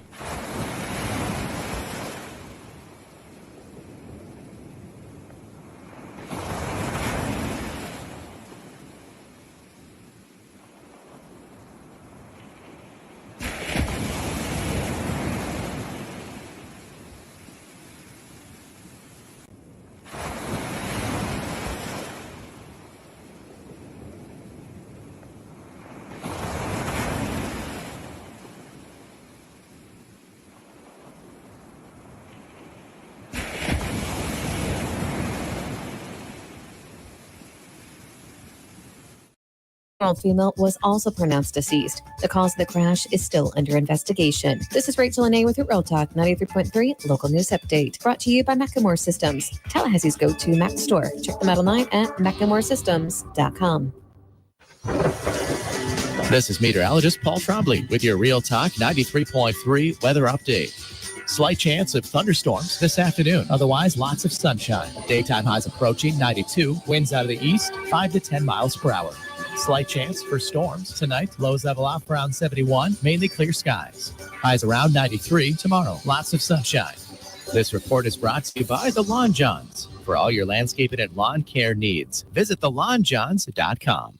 Currently, it's 87 degrees. Hey, you, can't you read the sign? It says, keep off the grass. Oh, but I just wanted to feel it. Excuse me? I wanted to feel what it was like to have an amazing lawn like you do. It always looks so good, even in the summertime. How do you do it, neighbor? They're called Lawn Johns. They come once a week. Maybe you should give them a call so you can tell other people to stay off your lawn. How's that sound? Ooh, yes. I would love to tell people to stay off my lawn. For the very best in lawn care, call the Lawn Johns at 850-322-2567. Stay off my lawn. Hey, Jeff, what's up, buddy? I was just thinking, they never tell you that when you grow up, one of the things that you'll miss are the games that you created with your friends in the neighborhood. Oh, good days. So I would have my buddy come over, and then we'd make up these games that were kind of like a hodgepodge of every game that you've ever played. Kind of like the bikes we built. Correct, yes. And it's a grand experiment. In the beginning, nobody knows how to play the game, and you argue about what the rules are going to be. And in the end, everybody knows how to play the game. By the end of that summer, you know the rules, the neighborhood know the rules, and you play that game like it's the greatest game ever played. But they still try to break the rules, right? Oh, if you ain't cheating, you ain't trying. But at the end, Eddie, you're never going to play it again, and you'll think about it the rest of your life. And the best game you ever played was that game. Never been a better one. Hey, you want to have a Gordo Smash, Jeff? I do. I'd like that. Gordo's, bringing the flavor and flair of Cuban food to Tallahassee since 1996. Jeff Cameron Show is a production of the Warchant.com Multimedia Network. Check out Warchant.com today for the latest news inside Florida State athletics. That's Warchant.com. Now, back to Jeff on Real Talk 93.3. Rapid fire, by the way. Tom, you and I haven't had a chance to mention it. I started the show with a little bit. No, I didn't start the show with this, but I brought up the fact that Jacksonville won, the Bucs won. Of course, the Dolphins had already lost on Thursday, but I should mention that Atlanta got housed 30-0 by Carolina. We haven't talked about that even on our own time. I thought Penix was a superstar. He got benched. He has looked good. Did they quit at some point this early in the season that we didn't know about? They got dominated is what they got. They don't like playing Carolina at all. Like, they really don't. Everybody else does. They swept us last year. The only reason that we won the division is because, they're Carolina games. They didn't sweep us this year. They lost at home. No. Right. So also, I would point out, man, I got screwed in my other bet. I had New England to beat the Steelers, and they surely would have had they not turned it over 5 times and fumbled on the one twice. Ooh. They lost by 7. Did Stevenson fumble? No. Good. Twice. It's Henderson time. It has been Henderson time. What are we doing out here with Stevenson? Stop it. Also want to point out the Colts are good. Like, straight up, the Colts are good. Hey, in about a month's time, you get Chargers Colts. And who knew that might be America's game of the week? And the Chargers are good. And they have a 2-game lead in their division now. And so do we. Yeah, they're undefeated in their division. So are we. Yeah, it's correct. Yeah, they know what it's like to be a Buck. Again, Lions and Ravens tonight. Lamar Jackson is 24-2 versus the NFC. That is crazy to me. 24-2, sweet Jesus.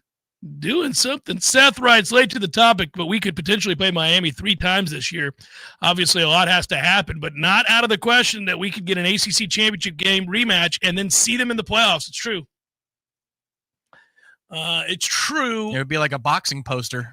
Would be really FSU weird. Miami 3. It would be very strange to play the same team in college football 3 times.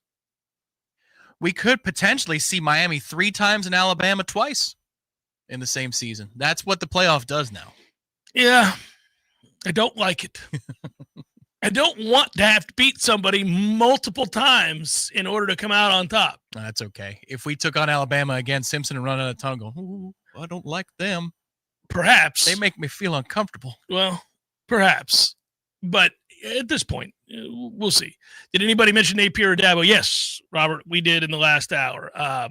Obviously, a rather untenable situation in Gainesville. As far as what's going on with Dabo, I do love that the week that he challenges the fans and reminds everybody how great he is, that they get housed at home by Syracuse.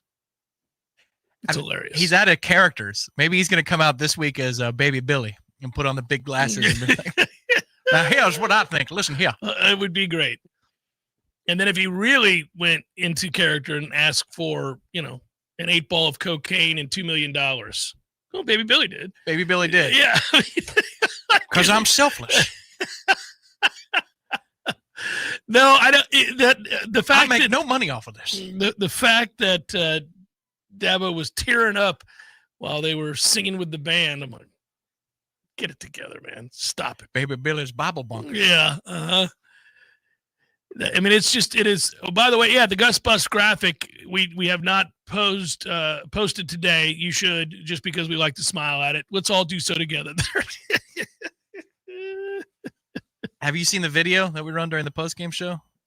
Of the Gus Bus? It's of this, and it's like one of the callers. I got my ass run over by the Gus Bus. It's perfect. Well, there he is. Look at him. Just he is focused, leading the troops into battle. They all have their helmets on. Yeah. Arms crossed. Yeah. They're ready to go. No seatbelts. The picture on the face, the fact that Gus's face is that kind of grumpy is so fitting. At all times. It's a beautiful thing to watch. I need to tell you about something very quickly that has nothing to do with the topic at hand here. It is about a new sponsor who's jumped on board with us, and it worked out because I'll be honest with you, you didn't tell me, nobody did, that the pod is doing so well that Harry's Razors said, we got to advertise with Cameron. It's great to hear because I use Harry's. That's what I shave this ugly mug with right there. I use Harry's Razors. I love them.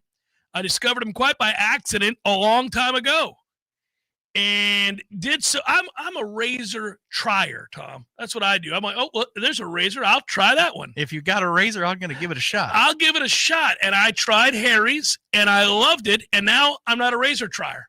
I just use my Harry's. That's all it is. And I love it. No irritation. Sharp. Got to know what you're doing. Got to be careful. Got to be smart with the razor. Harry's is one of the best engineered razors on the planet, and it's affordable. And they own their own factory. They cut out the middleman. No nonsense. That's right. The factory that Harry's owns has literally been perfecting its manufacturing process for over 100 years. And you get that lubricating strip with the aloe and vitamin E on the razor. It is fresh. It feels good. For a limited time, our listeners can get Harry's trial set for only $8 plus a free gift at harrys.com/warchant. Head over to harrys.com/warchant to receive our exclusive discount. After you purchase, they will ask you where you heard about it. See, yeah, this is good. Support the show and tell them that you heard about it on the Jeff Cameron Show. I'm not kidding. If you haven't tried Harry's, you should. Just go to harrys.com/warchant. Welcome aboard, Harry's. Yeah, you're happy about that one. A lot of times it's okay, I'll give their product a shot in whatever category it is, and then you'll say yes, you need to before we go ahead with the promotion. But this time you're like, oh, did we get Harry's? I had a delivery come in. Buddy, our person who usually handles this stuff said, hey, by the way, I think we might be doing this thing. And then I got a text from you and a text from Aslan saying, I got stuff at my door. Oh, I guess there was an approval. So that's how it happened. Just like that. That's what success does. It was cool. I walked through. My wife said, did you order some stuff from Harry's? Because normally I just buy it in the store. And I said, no. And then I thought, did I? I thought, did I have a beer one night and forget that I clicked on the yes to a Harry's thing? And were you watching a betting show and they said, try harrys.com/bets? Okay, don't mind if I do. I didn't know what. Yeah, and then I asked you. You're like, oh, no, Harry's is on board. I said, all right, that's where we got to go. Sydney Swinney Fan Club, I'll read this and respond to you. That's not fair for Dabo. I have no problem with someone being prideful and hurt when they come up short. Oh, but I got a problem if that person is frequently disingenuous and often prideful, very prideful, in the kinds of things that he would teach one not to be. So the hypocritical part of Dabo bothers me. Always has. The part in which I challenge and threaten the fan base for dare questioning me and all of my successes as I lay bare for all to hear at the dais that I am the only reason Clemson is any good. Well, pride comes before the fall, sir. And to listen to him prattle on as he did just a week ago was something to behold, but it wasn't the first. It's one of many times that he has taken this tact and then to turn around after telling everybody, hey, if you're tired of winning, well, what happened on Saturday? I mean, I'd love to get tired of winning again if I were a Clemson fan, but we're too busy getting blown out by Syracuse. And having to wait for a lightning delay in the interim. Well, we had to, too. I do appreciate the people who either tweeted at me or emailed me. They were all of the mindset that, oh, Cameron's livid right now, but I stayed.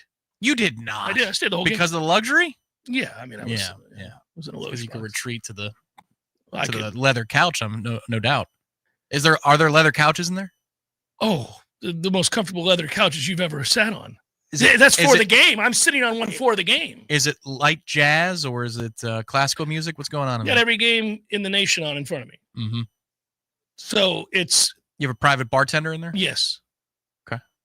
So they come and they ask you what you want, and then you tell them, and they bring it to you. It's amazing. And then you watch the game. Any other game that you want to watch, you can watch while ours is in a delay. You sit comfortably, and they keep coming over and asking, is there anything else? And I said, well, there is, actually. I'd like to try this scotch, if you don't mind. And then they go and get that and bring it back to you while you watch more games.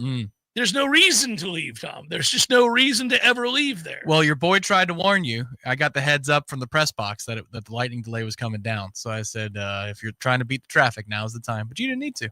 You didn't need to. Didn't need to. Didn't want to. At some point, they're going to ask me to leave the stadium. Like this would be 6 hours after the game. Did you stay after the game? Yeah, a little bit. Oh, God. Over under 8 Shout PM. out 8. Listen, Ingram was with me. We had a blast. I was with Ingram, however you want to say it. We had a blast, but Bill is the man, and he's invited me to it. Was good times. So was it before or after 8 p.m. that you decided it was time to go home from the loge, from the luxury? I think it was about that time. Around 8 o'clock? Around 8 o'clock. So 9. Okay. Well, I wanted the crowd to die down because I was Ubering home. I wasn't driving. Yeah, there's no sense for the surge pricing. Yeah, It's so just wasting money. waste. So I just thought I'd wait, and then Sure. I got the Uber and took it to the house. It was a great time. Did you help lube some deals for the Battle's End? Did you work the room? I didn't have to work the room, and there's I've been in that box the last 2 games, and it's been remarkable. And if I ever get to do it again, and hopefully I will, I'm going to say yes again, Tom. I'm going to say yes over and over and over again. It's an unbelievable. They've really hit it out of the park. It's like a jewelry commercial for an anniversary. Yeah. I'll say yes to you every year. I will, and I will say that I was reluctant going into the year to really embrace the idea that they were going to hit these luxury boxes out of the park, and that they had, obviously all the renovations and the stuff they were doing in the stadium, that it would be 100% kick-ass, and it's been 100% kick-ass. It's amazing. I mean, and I'm not just talking about the area where I've been, which is really amazing, but all of the other places. You have the quiet hallway to get into where you go, right? Oh, it's beautiful. It's a long, quiet hallway. They can't wait to see you. Mr. Cameron, how are you? Well, I am well, Steve. How are you? It's a good time. Final hour, 4th coming, bonus hour. Hang in. Jeff Cameron Show, 93.3 Real Talk Radio, Warchant TV.